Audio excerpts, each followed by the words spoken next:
I want to start with the word yes, not because it is a complicated word. It is 4 letters, a single syllable, the simplest possible answer to the simplest possible question. I want to start with it because that one word, spoken without hesitation on a Tuesday evening in March at my own kitchen table to my own son, is the word that set everything in motion. The yes that I gave freely and immediately, and without a single condition attached to it, because he was my son, and I trusted him the way a man trusts something he built himself. That yes cost me more than I am going to tell you up front, because if I told you the number right now, you would not believe the rest of the story. You need the rest of the story first. My name is Douglas Holt.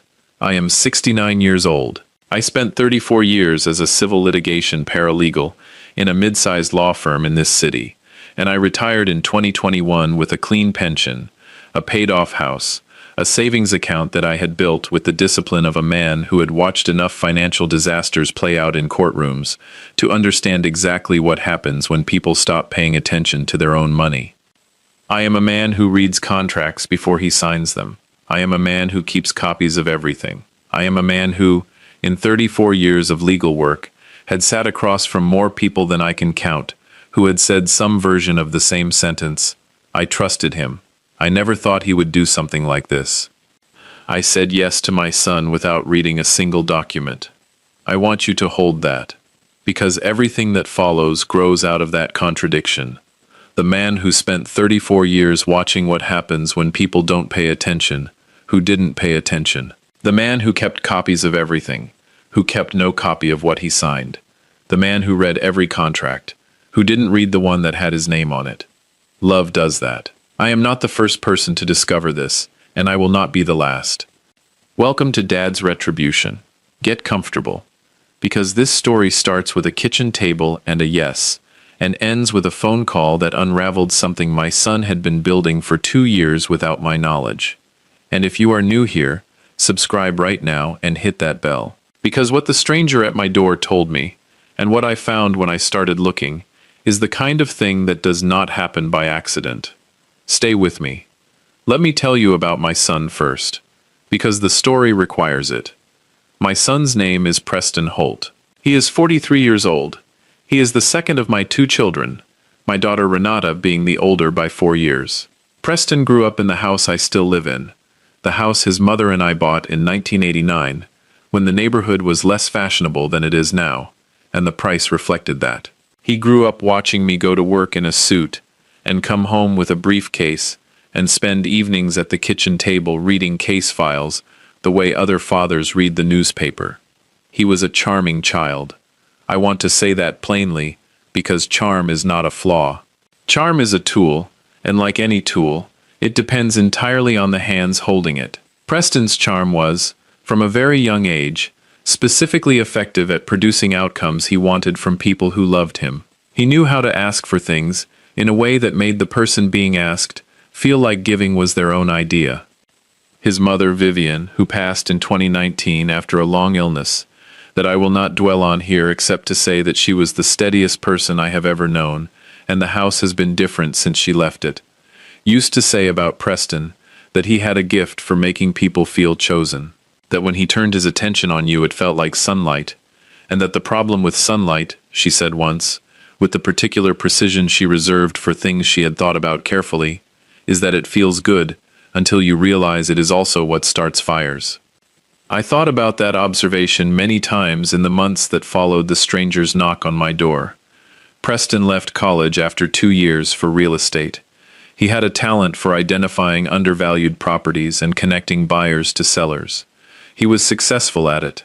He bought a house in a good neighborhood, drove a good car, married a woman named Celeste who called me on holidays without being reminded. The trouble started at the edge of visibility.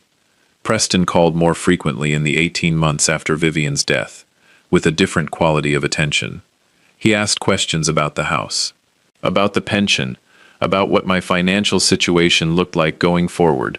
He framed it as concern, and it was concern, I believe that. But there was something underneath it that I did not examine, because I was grieving, and when you are grieving, the attention of the people you love feels like what is keeping you upright. I did not examine it. In the spring before he came to me, Preston mentioned he was moving into development, distressed commercial properties, solid returns, but acquisition financing required more capital than he could access alone. He mentioned a business partner, a man named Victor Slade, whom I never met, whose background Preston described as extensive in commercial real estate financing, and who, I would learn, had a background extensive in a number of things Preston had chosen not to share with me. In March, Preston came to dinner, just the two of us, at the kitchen table where we had always talked, with the good dishes that Vivian had picked out in 1994, and that I still used on the occasions that felt like they required the good dishes. He said, over dessert, that there was something he had been wanting to talk to me about. I said, "Tell me." He said, "I have an opportunity. A commercial property in the warehouse district. The numbers are very good, Dad, but the acquisition financing requires a cosigner with established credit and existing property assets." He had brought the paperwork. He pulled it from a folder and set it on the table and walked me through it with the practiced ease of a man who had explained this kind of thing many times to many people. The document appeared to be a standard commercial loan application for a business entity called Holt Development Partners LLC. The loan amount was $240,000. The property being acquired was described clearly. The repayment terms appeared reasonable. Preston's business plan, which he had printed and bound in a way that looked professional and thorough, showed projected returns that were conservative enough to appear credible. I asked 3 questions. I am a paralegal. Even in a moment of love, I asked 3 questions. I asked whether the business entity had its own assets. He said it did. He showed me a document listing them.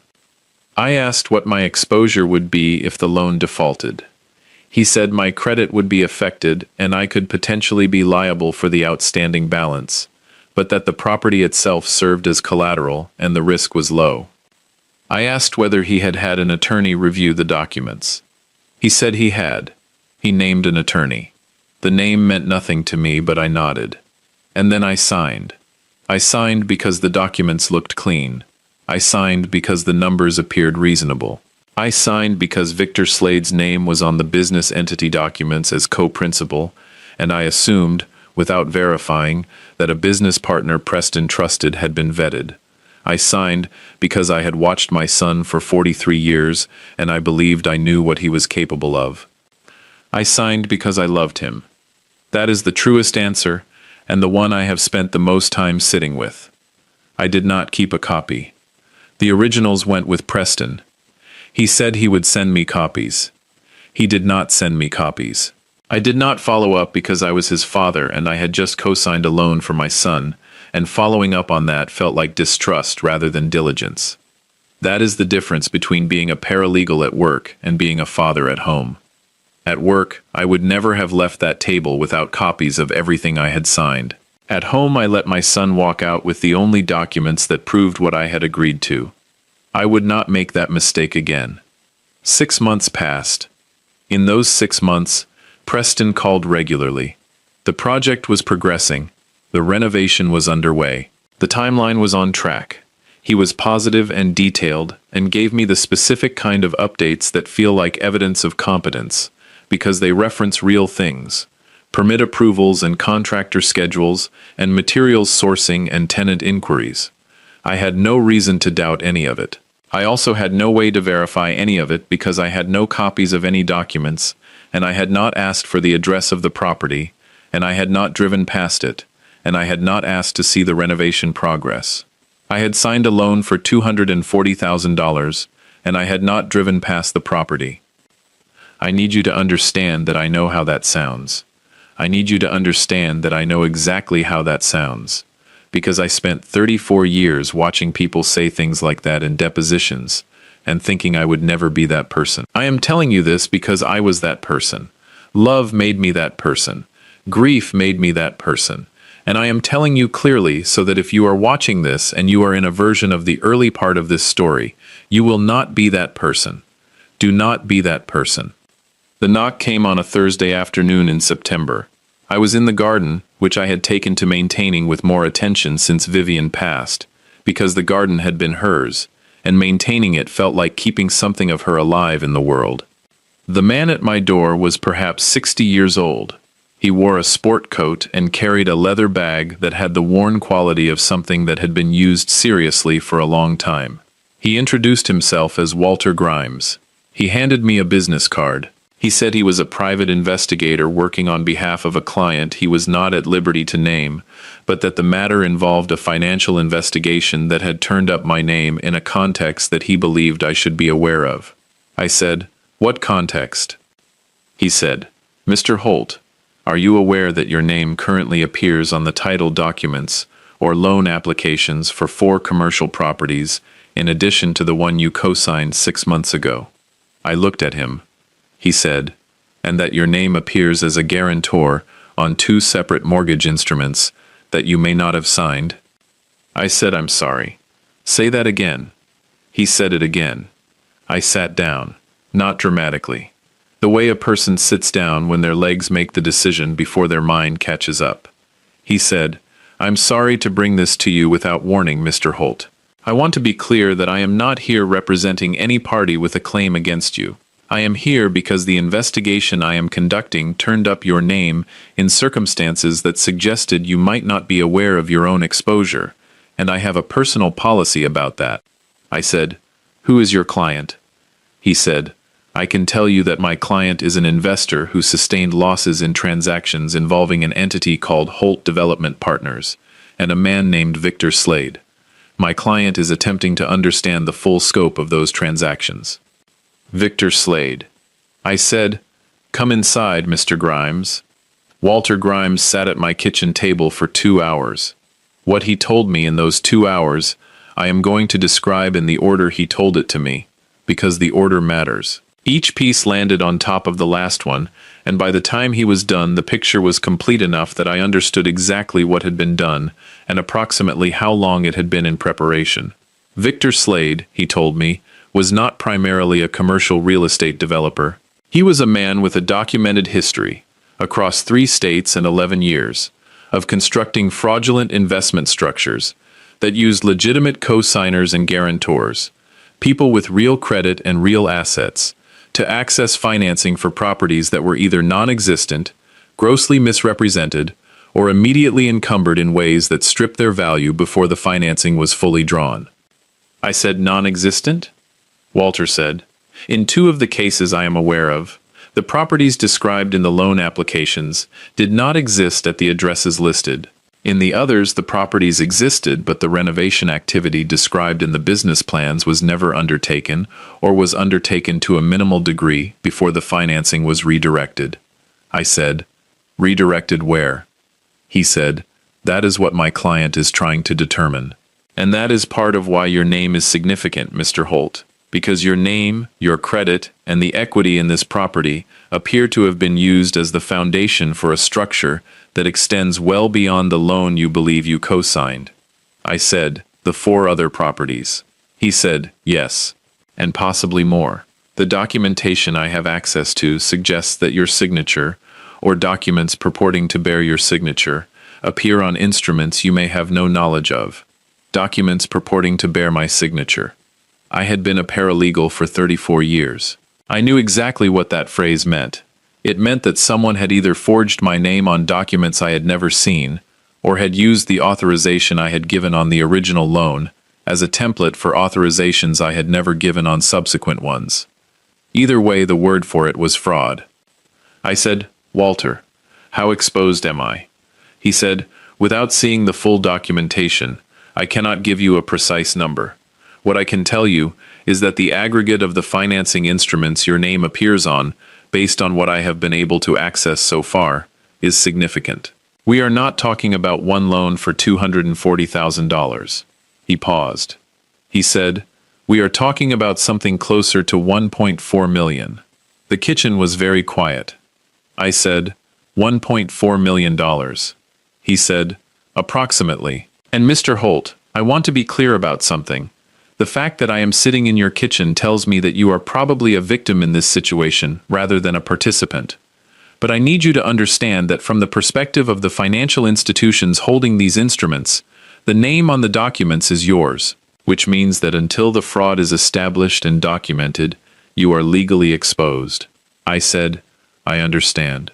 He said, I am going to give you the name of an attorney, not because I am soliciting business for anyone, because you need someone who specializes in financial fraud, specifically elder financial fraud, in your corner before you take another step. He slid a card across the table. He said, her name is Margaret Osei. She is the best I have ever seen at this specific kind of situation. Call her today, not tomorrow, today. I looked at the card. I said, Walter, my son's name is on this business entity, Holt Development Partners. Walter was quiet for a moment. He said, I know, Mr. Holt. I said, what does that mean for him? He said, that depends on what he knew, and when he knew it, and what role he played. Those are questions that an investigation will answer. I cannot answer them for you sitting here. He left 20 minutes later. I watched his car go down the street, and then I sat at the kitchen table for a long time looking at Margaret Osei's card and thinking about Preston at the kitchen table 6 months ago, with his bound business plan, and his projected returns, and his folder of documents that I had signed without keeping copies of. I thought about Vivian, about what she had said about sunlight starting fires. Then I picked up the phone. If you are watching this right now and something in this story sounds familiar, I need you to stop what you are doing and hit that like button and subscribe right now. Because what I am about to tell you took 8 months and 2 attorneys and a forensic accountant and a federal investigation to unravel, and every step of it matters. Stay with me. We are not even at the worst part yet. Margaret Osei was everything Walter Grimes had said she was. She was 57 years old, ran a boutique financial fraud practice from a 4th-floor office downtown, and had the particular quality that the best attorneys share, which is that she listened to everything you said before she said anything back, and when she did speak, every word was load-bearing. Nothing decorative, nothing wasted. I called her the afternoon Walter left. She had an opening the next morning. I was there at 8:45. I told her everything, from the kitchen table in March to Walter Grimes's card on my kitchen table in September. She asked questions at specific points, not to interrupt but to clarify, and each question was precisely targeted at the thing I had just said that was most important. She said, Mr. Holt, I want to ask you something, and I need your honest answer. I said, always. She said, when your son presented this opportunity to you, did anything feel wrong? Not in retrospect. In the moment. I thought about the kitchen table in March, the good dishes, the bound business plan, the folder. I said, he answered my questions faster than I expected. When someone answers questions very quickly, it sometimes means they have rehearsed the answers. I noticed that, and I filed it, and I signed anyway. She said, that is a very precise observation. I said, I was a paralegal for 34 years. She said, which means you know exactly how the documentation side of this is going to need to work. I said, I do. She said, good. Then let me tell you what we are dealing with, and what we are going to do about it. What Margaret laid out over the next 90 minutes was the most methodical and most sobering assessment I have received in my life, and I have received some sobering assessments. She told me the pattern was consistent with fraud targeting people with established credit, existing property equity, and family relationships that could be leveraged for initial access. That Victor Slade, whom she recognized under a different name from a previous state, was a sophisticated operator who understood exactly how to use a legitimate family cosigner as the foundation for a fraudulent structure. She said, there are 2 possibilities. Preston was a witting participant, or Preston was himself manipulated. Slade identified him as someone with a useful father, built a relationship, presented the first deal as legitimate, and then expanded without Preston's full knowledge. I said, which do you think it is? She said, I don't think yet. I need documentation. I am referring you to a forensic accountant named Raymond Bell, and I want you to do something very specific before you leave. I said, tell me. She said, do not contact Preston. Do not call, text, or see him until I tell you it is appropriate. If he is a witting participant, contact gives him the opportunity to move things we need intact. If he is not, the conversation will be better when you have the full picture. I said, "How long?" She said, "Weeks, not months." She moved in 4 days. Raymond Bell was 51 years old and had the focused intensity of a man who genuinely loved the work of following numbers through complex structures until they revealed what they were hiding. He had spent 12 years at the IRS before going private, and he brought to financial forensics the particular patience of someone who understood that money always leaves a trail, no matter how carefully someone tries to cover it. He called me on the 5th day after Margaret had engaged him. He said, "Mr. Holt, I need you to come to my office. There are some things I need to show you in person." His office had a conference table covered in documents organized with the care of someone who had done this many times. He walked me through it the way a guide walks someone through an exhibit. The original loan was the foundation, legitimate in the sense that I had actually signed it, fraudulent in the sense that the property had been immediately used as collateral for a second instrument I had not signed, that second for a third, the third for a fourth. A chain of instruments, each referencing the last, each bearing either my actual signature, obtained through fraudulently induced consent, or a signature Raymond's document analysis indicated was inconsistent with my known samples in forensically significant ways. The total exposure was $1.7 million across 6 instruments, not 1.4 as Walter had estimated, 1.7. 6 instruments. My name, my credit, my home equity, my pension distributions, all woven into a structure Victor Slade had been building since before Preston ever sat at my kitchen table. I said, "Raymond, how long was this being planned before my son came to me in March?" Raymond said, "Based on the entity formation dates and the preliminary structuring I can document, I believe the preparation began approximately 18 months before the loan you co-signed." 18 months before March. That meant the planning had begun around the time of Vivian's funeral. I sat down in Raymond's conference room and I did not say anything for a long time. Raymond let the silence be what it needed to be. He did not fill it with reassurance or explanation. He understood that some information requires space. Then I said, "Where is the money?" He said, "That is what the federal investigation is going to determine." I said, "Federal?"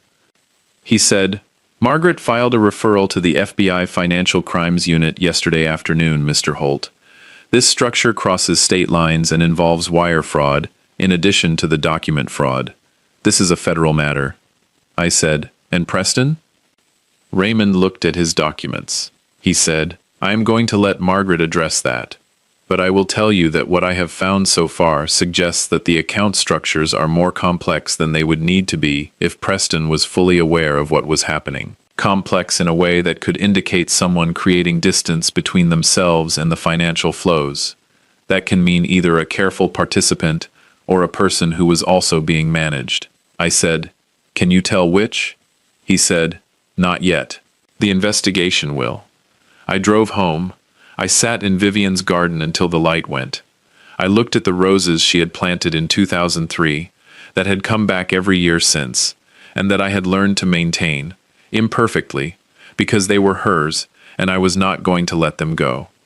I thought about Preston at 8 years old in this garden, pulling at those same roses before they were established, not understanding that you had to give things time before you pulled at them. I thought about Vivian saying, "Douglas, he pulls at things before they're ready. You're going to need to teach him to wait." I had not taught him well enough. Or someone had taught him something else entirely. The waiting was the hardest part. Margaret had been clear. Silence. No contact with Preston. No indication that anything had changed. If Preston called, answer normally. Do not confront. Do not let anything signal what was building. He called on a Sunday, 10 days after Raymond's office. His usual warm check-in. How was I doing? Had I been out to the garden? Was I eating properly? I answered in the tone of a man who was fine. He gave me an update on the warehouse district project that I now understood to be a structure I could not recognize from the outside because the inside had been so thoroughly rearranged. When he hung up, I sat with the phone in my hand for a long time. I thought about what Margaret had said, that either Preston was a participant or he had also been managed. And I thought about Victor Slade, who had spent 18 months building a relationship with my son before the ask had ever come to my kitchen table. The most sophisticated thing a man like Slade could do would be to find a son who loved his father and use that love as the instrument of the father's exploitation. I did not know which version was true, but I knew the answer was coming, and that it needed to come from a complete picture rather than from the grief and the anger that were taking turns in my chest.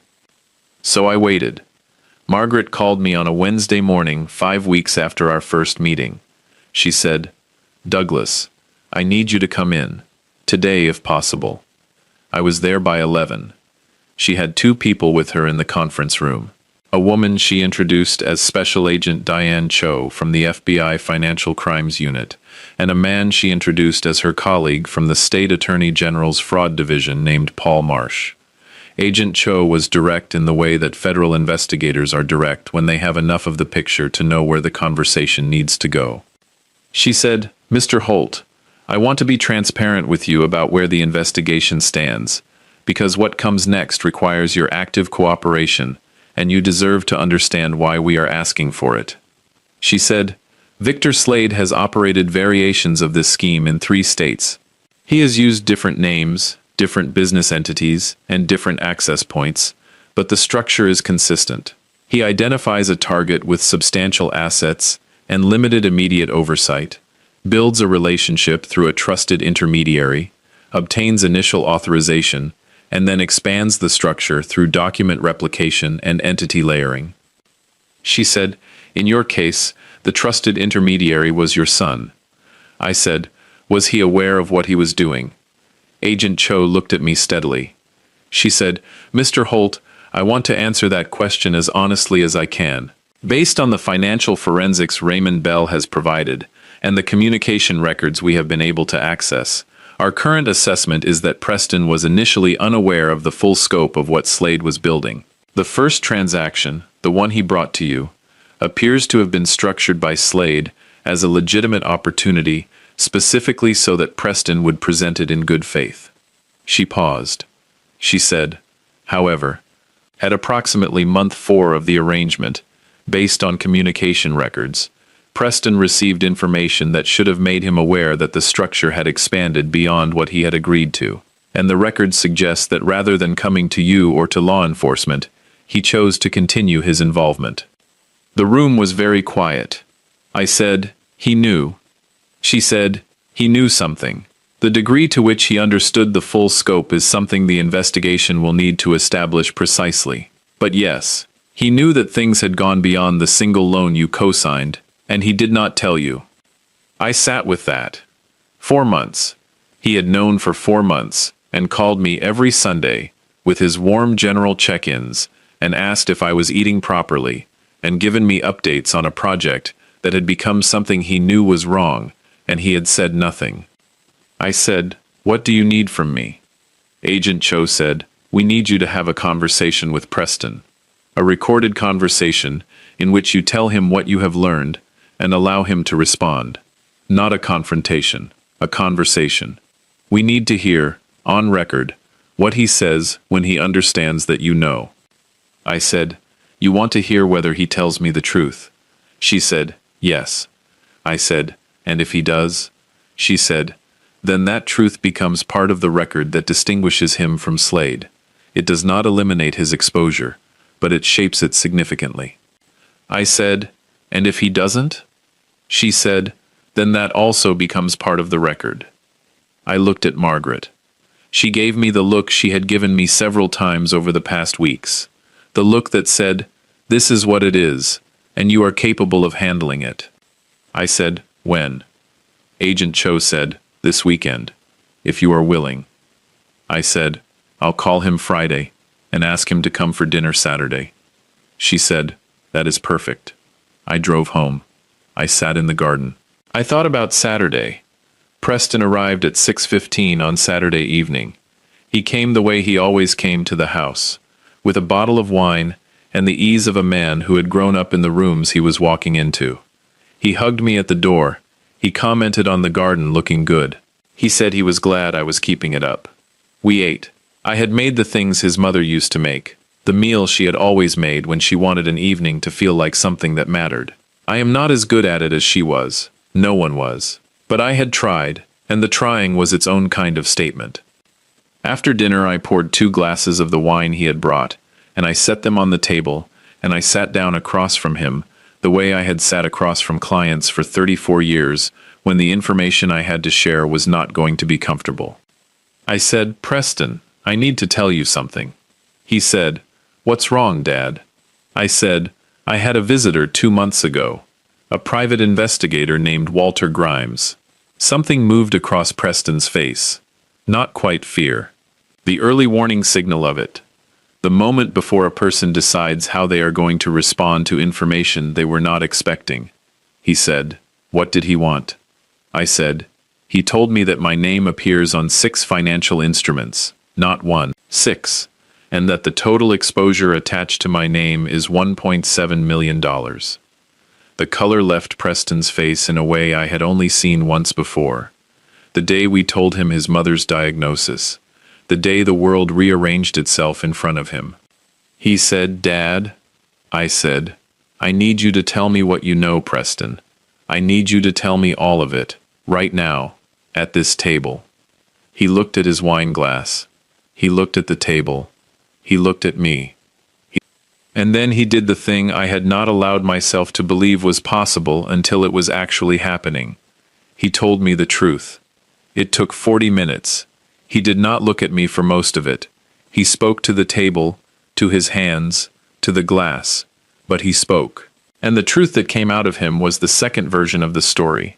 The one where Victor Slade had found him, had cultivated him over 18 months with small legitimate deals that had built his confidence and his trust, had presented the warehouse district opportunity as the first of many, and had then, at month 4, shown Preston the expanded structure, and told him that backing out now would expose both of them, and that the cleanest path forward was completion. He said, "He told me you would never know, that the structure would resolve itself before it ever touched you directly, that the properties would sell, and the instruments would close, and your name would just come off everything." I said, "And you believed him?" A long silence. He said, "I wanted to believe him. I know that's different." I said, "Yes, it is." He said, "Dad, I am so sorry. I don't have a word for how sorry I am." I said, "I know."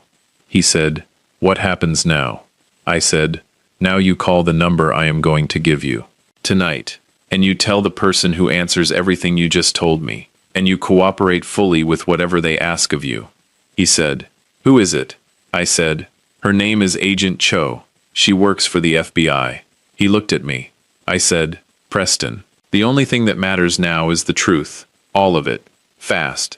Before Slade has any more time to move things. Do you understand?" He said, "Yes." I said, "Say it like you mean it." He said, "I understand, Dad." He made the call from my kitchen. I sat across the table and I listened to my son give his name to a federal agent and begin the process of telling the truth about something he should have told the truth about 4 months earlier, and I thought about 34 years of watching people sit in depositions and say I trusted him, and I thought about the kitchen table in March and the yes I had given, without hesitation. Some lessons take longer than they should. Before I tell you how this resolved, I want you to do something. If this story has hit you somewhere real, if you have a child or a sibling, or a parent whose love you would sign something for without reading it, share this video right now. Not because I want the views, because the thing that made me vulnerable was not stupidity. It was love. And love makes all of us vulnerable, in ways we do not see until someone has already walked through the door it opened. Share this. Hit that like button. And subscribe if you are not already here. Because what happened with Victor Slade, in the 8 months that followed, is something I need to finish telling you. Victor Slade was arrested 11 weeks after Preston's conversation with Agent Cho. The federal investigation, which had been building for longer than I knew, used Preston's cooperation to access communication records and financial documentation that completed the picture of a scheme that had touched 9 families across 3 states. 9. My family was the most recent. The others had not been as fortunate in their timing. 3 of them had lost properties. 1 had lost a retirement account. 1 was still in litigation with financial institutions that held instruments the investigation was working to unwind. Slade was charged with 17 counts, including wire fraud, bank fraud, elder financial exploitation, and conspiracy. He had used 4 different names in 4 different states. He had been doing variations of this for 14 years. Margaret called me the morning after the arrest. She said, "It's done, Douglas. He's in custody." I said, "The instruments, my exposure." She said, "Raymond and Agent Cho's team have been working with the financial institutions for the past 8 weeks. The fraudulent instruments, the ones bearing signatures inconsistent with yours, are being unwound. The legitimate instrument, the one you actually signed, is more complex because your consent was fraudulently induced, which means we have grounds to challenge it. I expect full resolution in 3 to 4 months." She said, "You are going to be okay, Douglas." I said, "What about Preston?" She said, "That is going to take longer to resolve. His cooperation has been substantial, and the federal prosecutor has taken note of that. But he made choices that had consequences, and those consequences are going to be real. I can tell you more as it develops." I said, "Margaret, did I do the right thing, asking him to make that call?" She said, "You gave your son the only chance he had to be on the right side of this." Yes, you did the right thing. The resolution took 5 months. The fraudulent instruments were unwound. The legitimate instrument was set aside on grounds of fraudulently induced consent. My credit was cleared. The lien on my property was removed. Victor Slade was convicted on 14 of 17 counts. The sentencing produced a number of years I will call appropriate and leave there. Preston's situation resolved in a way I had not fully anticipated. His cooperation, which Agent Cho told me was among the most comprehensive she had received from a cooperating witness, combined with evidence that Slade had deliberately cultivated him before expanding the scheme, produced an outcome that was not without consequence, but was not the worst possible version. He is not in prison. He lost his real estate license. He has a civil judgment that will take years to work through. He is rebuilding, carefully, from what is left. He called me on a Sunday in February. Not his usual warm general check-in. Something stripped down and direct, the way he had spoken at the kitchen table on Saturday evening, with his hands on the table and his eyes away from mine. He said, "Dad, I need to say something, and I need you to hear it completely." I said, "I'm listening." He said, "I knew things were wrong, and I chose to believe they would resolve themselves, because facing them was harder than not facing them. That was a choice I made. Not Slade, me, and it cost you something that I don't know how to repay." I said, "It cost both of us something." He said, "I know. I'm sorry, Dad." I said, "I know you are." He said, Is there a way forward? For us?" I sat in the kitchen. The morning light was on the table. Vivian's roses were visible through the window, coming back the way they came back every February, on schedule, without being asked, because some things grow back if you maintain the conditions correctly. I said, "There is always a way forward, Preston. It just starts from where things actually are, not from where we wish they were." He said, "Okay, I can work with that." I said, "I know you can." We talked for 40 minutes about other things, about Renata and her family and the trip she was planning, about the garden and what needed doing in March, about a book I had been reading that I thought he might like. When we hung up, I sat in the quiet kitchen for a while. I thought about the yes at the kitchen table in March of the year before. I thought about what it had cost and what it had revealed and what, at the other end of 8 months, and 1 federal investigation and 1 Saturday dinner, it had ultimately produced. A truth I would not have had otherwise. About Victor Slade. About the 9 families. About my son and what he was made of when the pressure was on him, and what he chose when someone gave him the chance to choose correctly. He chose correctly. Late, but correctly. Some lessons take longer than they should. For both of us. What I want you to take from this story is not the legal resolution, or the federal conviction, or the unwinding of the instruments, though all of those things matter, and Margaret Osei is an exceptional attorney. What I want you to take is this. The cosign I gave my son was not a mistake of intelligence. I am not an unintelligent man. I spent 34 years in legal work. I know what fraud looks like from the outside.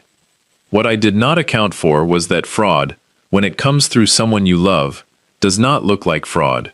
It looks like Sunday phone calls and bound business plans and projected returns and a son who answers questions quickly because he has rehearsed the answers and you notice it and you sign anyway because he is your son and the love makes the yes the only possible answer. The protection is not suspicion. The protection is process. The same process I applied at work for 34 years. Read before you sign. Keep copies of everything. Verify independently. And trust the feeling in the back of your mind that notices when the answers come too fast. That feeling was there. I signed anyway. I will not sign anything again without the process. Not because I have stopped loving my son.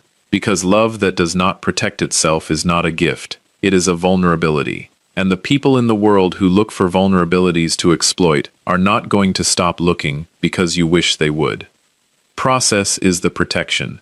Documentation is the protection. The people who love you deserve a father who is also paying attention.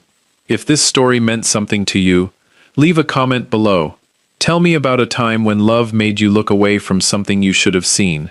Hit that like button, subscribe. I will see you in the next one.